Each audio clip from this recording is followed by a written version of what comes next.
All right, so this is going to be the video that showcases kind of like your basic how to get a test into CMS so you can pull data later on. Now this is the non-digital test version, so this is basically as simple as it gets. You're going to generate a Scantron document through CMS. This is going to be much like a CDB. So while you don't get live data and the kids are not taking this test digitally, you do get the opportunity to have them use pen and paper. You run the Scantrons later through the ScanIt system, and then you can go back and analyze your data to look for misconceptions, any of the stuff that you use the data for year to year, teacher to teacher. All those are good things that you should be discussing in your PLC group. So I'm going to kind of start from scratch. I'm going to go a little bit slow. Where I've already logged into CMS. Again, I want to apologize about the fisheye appearance. It's because of the camera I'm using and the distance from the lens to the screen, but that's neither here nor there. But it might be a little bit choppy, and I'm going to move the camera around some to highlight specific things, and I'll zoom in and out as we move along. But welcome back, Jerry. So I've already logged in. What you want to do is go over here to assessments. When you hover over that, and you can click down, and what we're going to do is create one. So here's where things get a little bit tricky. Now, notice it says express and manual. Well, express means that you're going to be using the TEKs that have already been entered by someone else, other people in your cohort, CDB questions, all these kinds of things. We're just going to go with manual right now. And the reason for that is we just want to put in a key that allows us to say A, B, C, D, and kind of move on from there. So we're going to click manual. And the first thing you want to do is give your test a quality name. What I'm tagging all of these as is the quiz that goes along with the CMS training videos, and so that way they're easy to find. And this is going to be for number 2. The nice part is if you put something obvious up here like JMS or the school that you teach at or the year, but more specifically like the TEKs that it's tied to, it makes life a lot easier when you're trying to go back and find data down the road. So we're going to be using this test, by the way. This was the one that we used during the video that kind of shows how to write a test. So I'm just going to stick with this. I'm going to make a 3-question quiz just to show you the process. So we're going to walk through this. What you have to do next is you have to choose a subject. Now I'm going to be life and physical sciences. You have to choose the subject that you're in. And the grade level is 6th grade, obviously, for me. And it automatically fills in 6 to 6. Now for this, we're just going to have 3 items, remember. And these are all multiple choice. Now there's a variety of different ways you can do this. We've done our FRQs in CMS. You can do open-ended questions. It's just a lot of flexibility with this system, but for right now what we're going to do is multiple choice. This is a big deal right here. If you pick my assessment or shared assessment, other people won't be able to view it as friendly. All right, it won't be, the system doesn't let you do that very well. Pick school benchmark or common assessment, and then leave this alone, hide item content right now. We're just going to try to stick simple. The score type is total score. For science, this is very specific. You have to select a document. So I'm going to scroll all the way down. This is the one that we want for us. Now again, this is for science. Social studies will be different, ELA, math, all that good stuff. But we're going to pick our science content because we want it to be tied to TEKs. Now here's the last part. Answer key only. Yes, all we're doing is creating an answer key. So when you click yes, assessment notes, like for instance, if you wanted to add something, when we do FRQs, we add our rubric this way. So we would click yes, and then it gives you an opportunity to upload an item. We upload our rubric, that way students can access the rubric as they're writing their answers down or as they're typing in their answers. So right now the answer to that is no. And we're going to zoom out a little bit, and you go back over here, and it tells you to generate test. So we're going to click generate test, and from here, this is as simple as it gets, okay?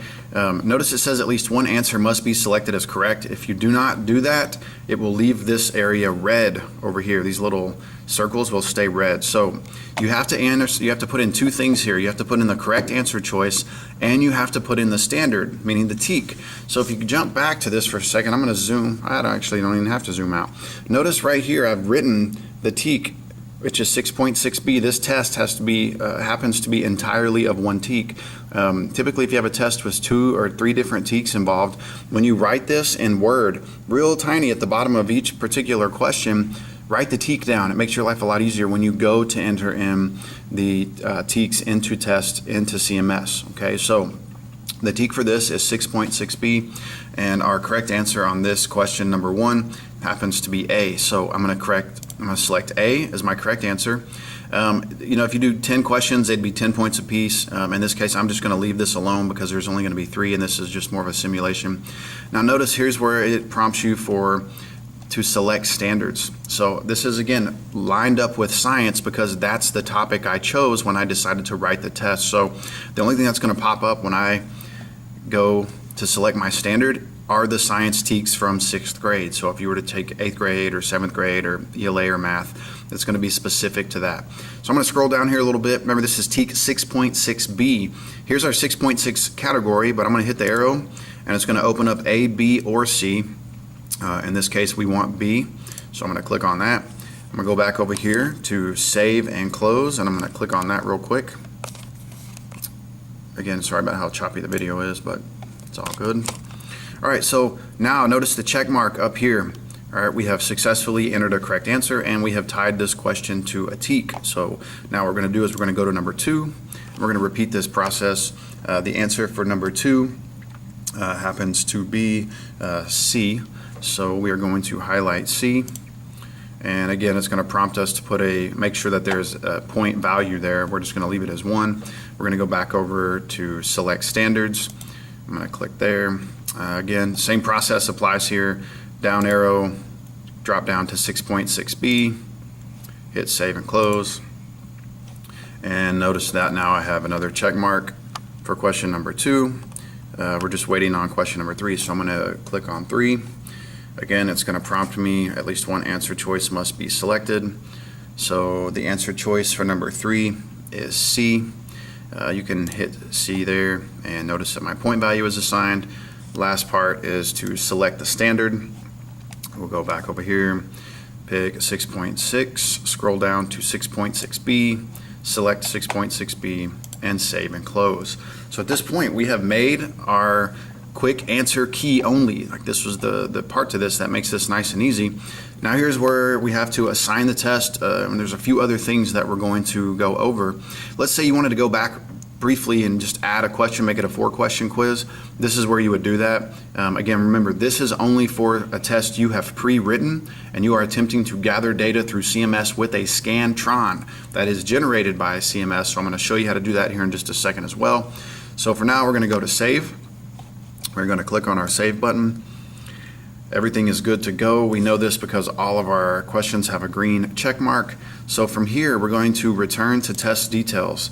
All right, top right corner. So we got a few things that we've got to keep in mind as we go along.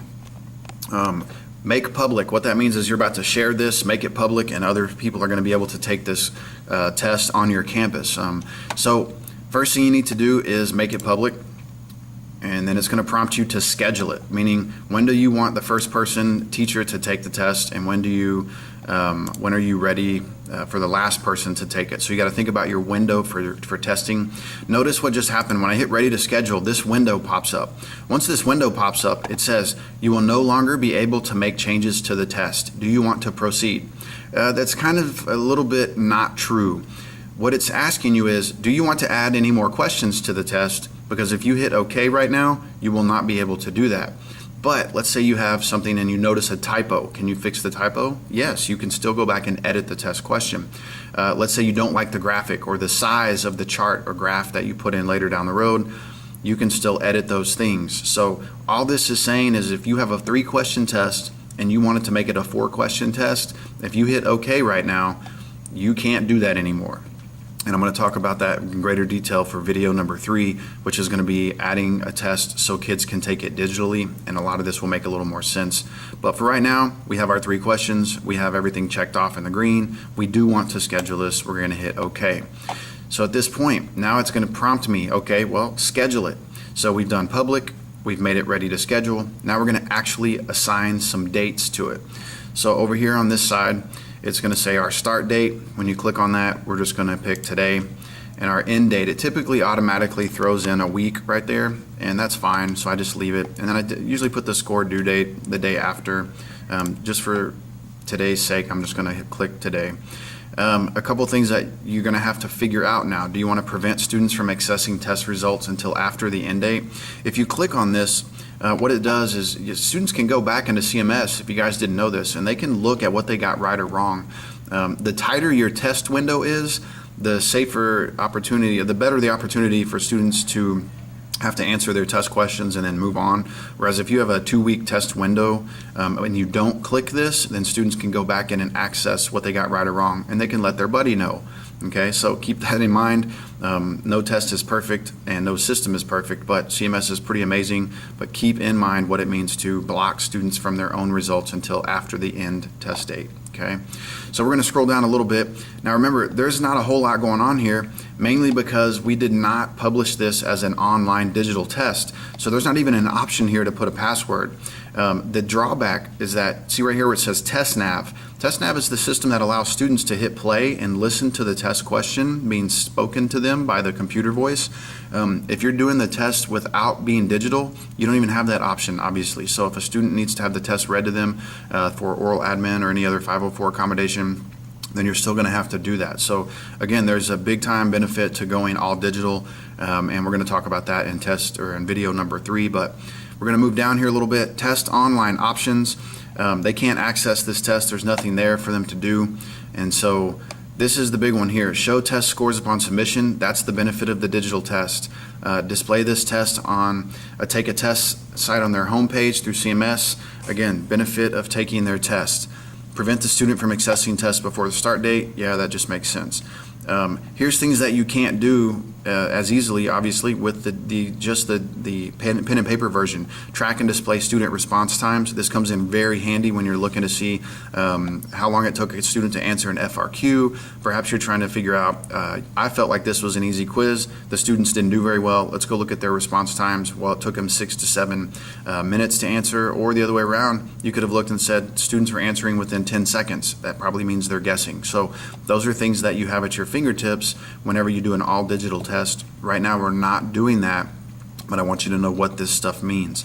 Scramble question order. Again, online digital test, it will scramble all of the questions, and then underneath it says scramble answer choices. That means that not only will it scramble the order, it will also scramble the choices.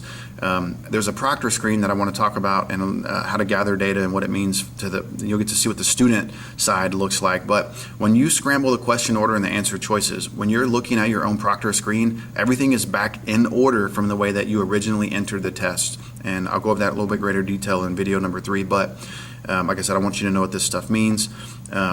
Only allow students assigned to take the test, allow students to pause the test. Well, how do you know what students are assigned? It's whoever you decide to share this assessment with. So, for instance, I'm in science, so I'm going to edit this assignment and I'm going to share it with my cohort. And how I'm going to do that is zoom out just a little bit. I'm going to go down and select those courses. So here's my science. I teach 6th grade, and what I want to do is assign it to all the 6th grade teachers. So I'm going to hit go, and it's going to generate all of the courses that I can share with. So I'm going to go ahead and just click here, regular, collab, and GT, and I'm going to come back up here and I'm going to hit add selected, and it's going to move all of those over to the right hand column, so we know that these are the people that are going to have access to this, meaning their students will have access to this. As far as when you run their Scantrons, they can print answer documents, so on and so forth. So we're going to go over here. We are done, and it just double checks everything. Yes, we assigned it 3 courses at school at Jefferson. We're going to hit done one more time.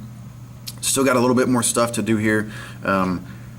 Test settings, everything's on there, ready to go. Yeah, double check, double check. And then in the bottom right hand corner, you hit save. Now once you hit save, it's ready to roll. Now how you know that is right here where it says in progress. So what I want to do next is I want to generate answer documents just like a CDB. So it says answer sheets right here. I would click on that. I would click my name. If I was printing for another teacher to help them out, I could print their name also. I'm trying to think of anything else that could come back that you might have questions on. Really, as soon as this is like the most simple way to get a test into CMS, and this is just generating the answer document by making an answer key. The drawback to this particular format is if you were to go back and look at this data from your test, let's say next year you reflect back on 2017, unless you have a hard copy of this test in your hands, you don't know what the question asked. So there's some benefits to making a quick answer key. It only took us a couple minutes. The drawback is that it doesn't give you a lot of information. And I'm going to go over some of the really cool points of CMS when we go back over how to make some of these other videos, make some of these other assessments using the digital option for students. So at this point, we're in progress. We're ready to go. We are done. All we'd have to do is print answer documents, let kids take it, run over to the Scan It machine in the upstairs copy room, and scan our answers back in, and then you can go back and reflect on your data through the analysis part of CMS. So we will go on to make the next video, and I hope this helped you guys out a little bit, if nothing else, to get you started on the CMS system.